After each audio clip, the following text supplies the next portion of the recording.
기득권에게 미움을 가장 많이 받은 대통령, 가장 많은 조롱을 받았던 대통령, 그가 심어놓은 민주주의의 씨앗은 대한민국을 바꿔놓았습니다. 윤석열의 계엄이 실패한 것은 한때 가장 조롱받았던 대통령이 남긴 유산 덕분이었습니다. 만약 2024년 12월 3일 대한민국이 계엄령 아래로 떨어졌다면, 서울 한복판에 탱크가 들어오고 군대가 배치되고 SNS는 차단되고 언론은 통제되었다면, 그날 이후 우리는 더 이상 민주주의 국가가 아니었을 겁니다. 하지만 그런 일은 일어나지 않았습니다. 누군가가 그것을 막았습니다.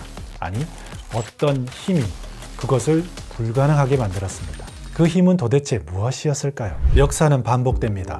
독재자들은 같은 패턴으로 등장하고 같은 방식으로 권력을 장악합니다. 그리고 똑같은 실수를 저지릅니다. 윤석열 정부는 계엄을 준비했습니다. 계엄령 안에 포함된 여러 내용이 있지만 요약하면 국민의 불안을 유도하고 시위대를 조기에 진압한다. 국회에 군을 투입해 의회를 차단하고 주요 도시를 장악한다. SNS 및 인터넷, 언론을 차단한다. 이런 내용들은 새로운 방식이 아닙니다. 이것은 1980년대 방식입니다. 박정희가 죽고 군부가 계엄을 선포한 그날 광주에서 벌어진 참극, 1987년 민주항쟁을 피로 막았던 군부, 그때와 똑같은 방식, 그때와 똑같은 시도. 하지만 결과는 달랐습니다. 1980년에는 성공했던 계엄이 2024년에는 실패했습니다. 왜? 그때와 지금은 무엇이 달라진 것일까요? 과거에는 계엄이 가능했습니다. 1980년 광주의 소식은 언론에 보도되지 않았습니다. 1987년 시민들은 서로의 행동을 알 수 없었습니다. 하지만 지금은 다릅니다. 지금 우리는 서로 연결되어 있습니다. 그리고 무엇보다 중요한 건 우리는 더 이상 가만히 있는 국민이 어떻게 진정해요? 2024년 12월 3일 계엄령이 선포될 뻔한 그날, 대한민국의 시민들은 반응했습니다. 언론은 침묵하지 않았고 국회는 움직였으며 사람들은 거리로 나왔습니다.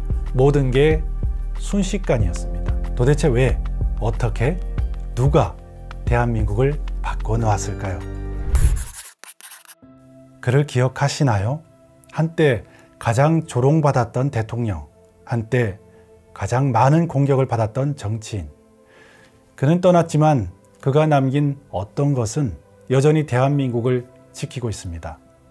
그것은 바로 깨어있는 시민이었습니다. 민주주의 최후의 보루는 깨어있는 시민의 조직된 힘이다. 그가 남긴 말, 그가 만들고자 했던 나라, 그가 싸우다 남긴 민주주의의 씨앗. 그런데 노무현은 어떻게 민주주의를 확장하려 했을까? 그리고 왜 그렇게 많은 공격을 받아야 했을까? 노무현은 대한민국에서 권위주의를 깨려 했던 대통령이었습니다. 그는 기존의 정치 권력 구조를 바꾸려고 했고 기득권 세력을 개혁하려 했습니다. 그는 대통령의 권위를 버리려 했습니다. 청와대에서 기자들과 자유롭게 대화하고 형식적인 의전 대신 시민들과 직접 소통하려 했습니다. 그러나 조롱당했습니다.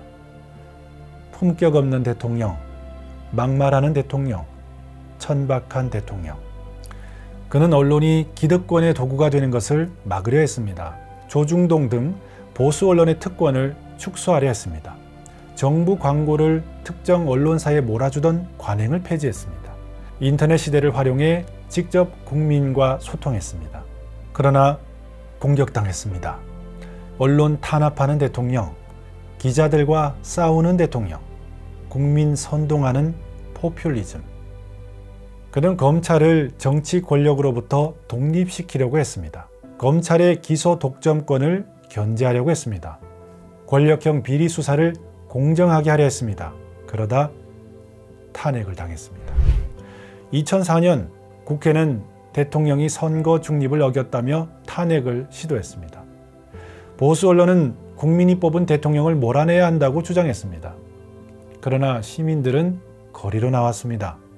결국 그의 탄핵 소추는 기각되었지만 그의 개혁은 기득권 세력의 강한 저항에 부딪혔습니다. 기득권에게 미움을 가장 많이 받은 대통령, 가장 많은 조롱을 받았던 대통령. 그러나 가장 민주주의를 확장한 대통령. 그리고 10년 후 그가 심어놓은 민주주의의 씨앗은 대한민국을 바꿔놓았습니다. 민주주의는 한순간에 무너질 수 있다. 그렇기에 우리는 계속 깨어 있어야 한다. 윤석열의 계엄이 실패한 것은 한때 가장 조롱받았던 대통령이 남긴 유산 덕분이었습니다. 그리고 이제 우리는 그 유산을 지켜야 합니다. 그는 묻습니다. 당신은 깨어 있는가?